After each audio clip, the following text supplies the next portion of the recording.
और नंबर 4, वित्त मंत्री निर्मला सीतारमन जाएंगी जेल।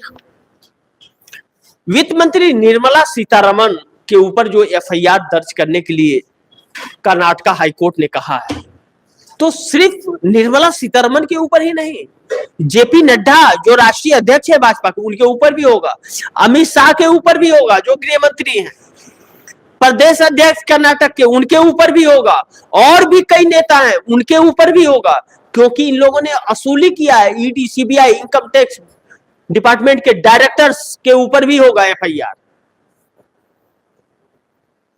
कि इन लोगों ने जबरन असूली जनता से किया है, उद्योगपतियों से किया है।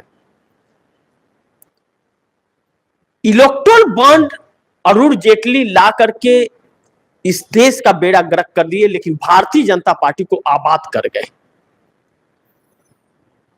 जिस भारतीय जनता पार्टी के पास चुनाव लड़ने के लिए फंड नहीं हुआ करता था, वह भारतीय जनता पार्टी विश्व के नंबर 1 पैसे वाली पार्टी बन गई मात्र 7 सालों में, 2018 से लेकर के और 2024 के बीच 7 साल के अंदर यह पार्टी इतने दौलतमंद हो गई। और 140 साल पुरानी कांग्रेस पार्टी, उसके अपने खुद के एक दफ्तर नहीं है, वह किराए के दफ्तर में काम करती है। यह चीजें अब लोगों को डराने लगी है, और इन लोगों के काले चिट्ठे जो हैं अब देश के सामने अब आने शुरू हुए हैं। जब डंडा बजने लगा और कमजोर हुए हैं तब सामने, नहीं तो किसी को बोलने की हिम्मत ही नहीं थी। और ईडी सिवाय सब इन्हीं के ऊपर चलती थी। जब सुप्रीम कोर्ट ने रोक लगाया इलेक्टोरल बॉन्ड पे,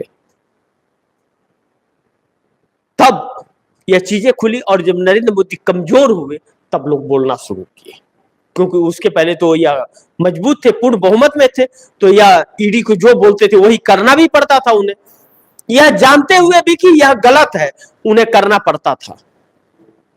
लेकिन जैसे यह कमजोर हुए, वह भी समझ गए कि इनका क्या ठिकाना, इनके कहने पे करके और फिर बाद में हमारे ऊपर डंडा बजा तो हमें कौन बचाएगा। तो अब वही ईडी सीबीआई इन लोगों को, मंत्रियों को जवाब देने लगे कि आप, यह काम हमसे नहीं होगा। नहीं तो अभी तक पता नहीं कितने लोग लाइन लगे रहते जेल के अंदर। और सुप्रीम कोर्ट और हाई कोर्ट ने ईडी सीबीआई को पिंजरे का तोता तक बार बार कई बार कह दिया। गिरगिट भी शर्मा जाए इतना बार कहा, लेकिन इन लोगों को शर्म नहीं आती। अब इस बीच निर्मला सीतारमन की मुश्किलें बढ़ने वाली है, और निर्मला सीतारमन ही है जो अन्नपूर्णा फूड्स के मालिक ने जीएसटी को लेकर के बोला तो यह तेवर में आ गई, गुस्से में आ गई कि जीएसटी के बारे में क्यों पूछ लिया। यह लोग बैठकें करते हैं तो यह जो बोले वही सिर्फ सुनना है, आपको कुछ बोलना नहीं है।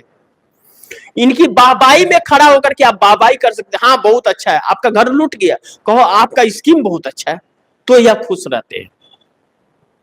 तो अब इन लोगों पर कोर्ट द्वारा डंडा चलाया गया, और उस जज का जिसने जजमेंट दिया है उसकी जितनी तारीफ करे उतनी कम है। इसीलिए कहते हैं कोर्ट अगर सही हो तो कोई भी बच नहीं सकता।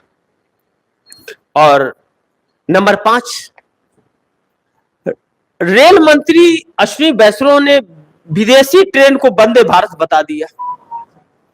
अब विदेशों में जो ट्रेन है उसको वंदे भारत ही है। वो खुद दूसरे देश से डिजाइन खरीद करके ला रहे हैं और दूसरे देशों को अपना बता रहे हैं। मतलब जनता को यह लोग मूर्ख समझ लिए हैं कि बेवकूफ बनाओ, झूठ बोलना है बस, किसी तरह से बस लोगों को सपनों में रखो। सपनों की दुनिया से अगर कोई बाहर आकर के सच्चाई को देख लेगा तब तो इनकी दाल रोटी बंद हो जाएगी। इसलिए लोगों को सपने में रखो, वह समझ ना पाए, वह जान ना पाए कि असलियत क्या है, वह जान ना पाए कि वह कितना लूट गए हैं, वह बस जातिवाद में और सपने में खोए रहे। कि 2047 में विकसित होगा तो हमें इतना पैसा मिलेगा। 15 लाख मोदी जी जो कहे थे फिक्स है, वह क्या ना कि 50 लाख हो जाएगा, 60 लाख 2047 में जब देश विकसित होगा तो मिलेगा। तब तक भगवान को प्यारे हो जाएंगे।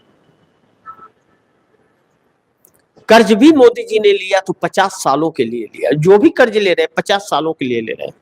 आने वाली दो पीढ़ियां मोदी के कर्ज को चुकाएंगी। मोदी जी तो चले जाएंगे, लेकिन उनके कर्ज की अदायगी 2 पीढ़ियां इस देश की चुकाएंगे। इतना कर्जदार बना दिया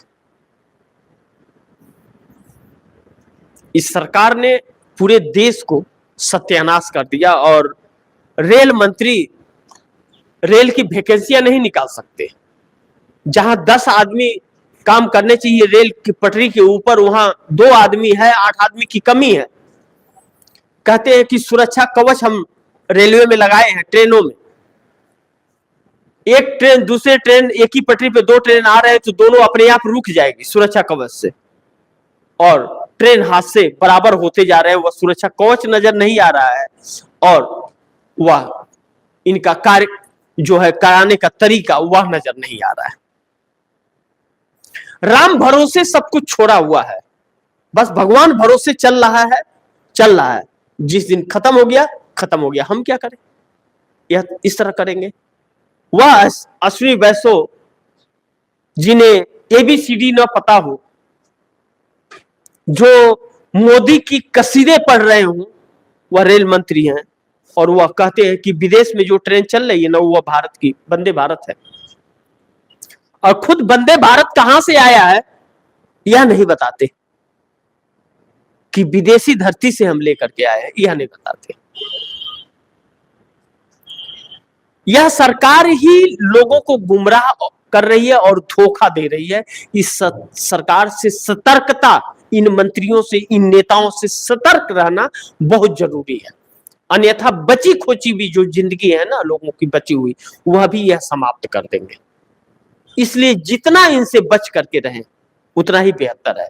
और हरियाणा यह सबक सिखा रहा है इन लोगों को, जम्मू कश्मीर सबक सिखा रहा है, दोनों जगह सफाया हो रहा है। अब नंबर 6 पे आ जाते हैं। 11 साल मोदी फैक्टर के बिना चुनाव हो रहा है, ब्रांड मोदी कैसे बिखर गया। 2014 के बाद 2024 में पहली बार लोकसभा चुनाव के बाद जो चुनाव हो रहा है हरियाणा, जम्मू कश्मीर या महाराष्ट्र या झारखंड का होगा, और 2 राज्यों का हो रहा है, इसमें कोई भी मोदी फैक्टर नहीं है। बगैर मोदी फैक्टर के चुनाव यह हो रहा है। लेकिन अड़ंगे मोदी के हैं। अब सोचिए, बिना मोदी फैक्टर के चुनाव तो हो रहा है ओरिजिनलिटी पर, लेकिन हेरा फेरी मोदी करेंगे। हेरा फेरी बंद नहीं है। और वह किस कदर होगा यह जब वोटिंग के दिन पता चलेगा, वोटिंग के समय पता चलेगा। यह खरीद फरोख्त नहीं रुकेगी। कांग्रेस के ही 13 ऐसे नेताओं को भाजपा ने स्लीपर सेल के तौर पर कांग्रेस में रखा था, जो कांग्रेस का तो प्रचार कर रहे थे लेकिन वोट डालने के लिए भाजपा को लोगों को कह रहे थे। 13 लोग ऐसे थे, राहुल गांधी ने एक झटके में निकाल दिया, हुड्डा फुड्डा किसी को पता ही नहीं चला। और जब निकाल करके सब जगह आउट कर दिया तब पता चला कि इनको निकाला गया। और यह क्या कर रहे थे, अभी भी उसी कुकर्मी पर लगी हुई है पार्टी। मतलब वो छोड़ने को तैयार नहीं है। देखिए, मतलब कहते हैं ना, आदत से मजबूर। वह आदत नहीं जा रही है इनकी, और वह आदत ही इन लोगों को जेल के रास्ते तक लेकर के जा रही है। कहते हैं लोग की ठोकर अगर किसी को लगता है तो वह सीखता है कुछ, लेकिन इन्हें जितना ठोकर लग रहा है उतने ही क्रूर बनते जा रहे हैं। अलग नजरिया, अलग तरीका ढूंढ रहे हैं। अब हरियाणा के अंदर जनता का ही विरोध नहीं झेल पा रहे हैं। जनता इनकी आवाज नहीं सुनना चाह रही है। एंटी कमेंसी कूट कूट करके भरी है। और कल मनोहर लाल खट्टर नजर आए नरेंद्र मोदी के स्टेज पे, चूंकि सुरक्षा बहुत था तो नजर आए, नजर आए, लेकिन नरेंद्र मोदी उनके तरफ ताके तक नहीं, उनका नाम तक नहीं लिया स्टेज पे। पौने 10 साल का सीएम और उसका नाम नहीं लिया। देख लीजिए क्या चल रहा है। और सबसे अच्छे दोस्तों में एक दोस्त है वह मोदी ही बोल चुके हैं। तो यह भाजपा के अंदर यह खेल चल रहा है। जब भाजपा के अंदर यह खेल चल रहा है तो यह चिंताजनक तो है। अब आखिरी पॉइंट्स पे नंबर 7 पे आते हैं। राहुल का सबसे बड़ा दांव, एक वीडियो और मोदी एक्सपोज हो गए। कांग्रेस ने डंकी वीडियो जारी किया। वह डंकी जिसके थ्रू लोग अमेरिका, ऑस्ट्रेलिया, बाकी की जगहों पर चोरी छिपे जाते हैं। बॉर्डर के एरिए, जंगल के एरिए, पहाड़ के एरिए, समुद्र के एरिए, नदी के एरिए से वह चोरी छुपे से जाते हैं। अब पैसे खूब खर्चे होते हैं जाने में, हर जगह पैसे दे दे करके जाते हैं और चोरी छुपे रहते हैं और काम करते हैं। अब अमेरिका में जो गए राहुल गांधी, उन लोगों से मिले जो हरियाणा के थे। अब उनसे मिले और उनकी व्यथा सुनी तो वह तो दिल को छूने वाली थी, क्योंकि वह दर्द थी, क्योंकि बेरोजगारी की वजह से वह गए थे, क्योंकि हमारे देश में रोजगार है ही नहीं और जो रोजगार थे वह भी सरकार ने समाप्त कर दिए। तो लोग करे क्या, बच्चे करे क्या, युवा करे क्या? कोई नागरिकता छोड़ करके जा रहा है, दूसरी जगह नागरिकता ले रहा है, और कोई खुद के देश में त्राहिमाम कंगाल बन करके है। राजा रंक हो गया है और रंक भिखारी हो गया है। राजा रंक हो गया है और रंक भिखारी हो गया है इस वक्त 11 सालों के अंतराल में। जबकि गरीब को अमीर होना चाहिए, ऊपर उसकी परिस्थिति जाना चाहिए, कम से कम मिडिल क्लास में तो आना चाहिए। तो गरीब और भी लाचार होता जा रहा है और भी गरीब होते जा रहा है। मध्यम वर्ग का जो है वह गरीब होता जा रहा है और जो बड़ा है वह मध्यम वर्ग में आ रहा है। ऐसी परिस्थिति में देश आकर के खड़ा हो गया। तो कांग्रेस ने डंकी वीडियो 10-12 मिनट का है वह रिलीज किया है। यह वीडियो हरियाणा के हर रैलियों में, हर गांव-गांव में दिखाना चाहिए सबको, और पूरे देश में आम जनता तक यह वीडियो जाना चाहिए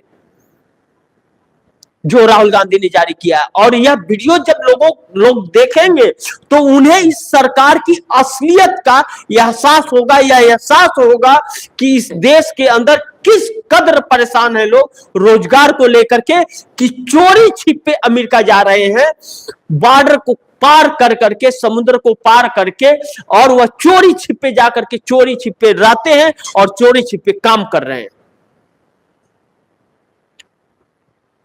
यह सरकार की सफलता है या विफलता है? नरेंद्र मोदी कहते हैं कि अमेरिका गए थे तो हम, आपको मालूम है किससे मिले?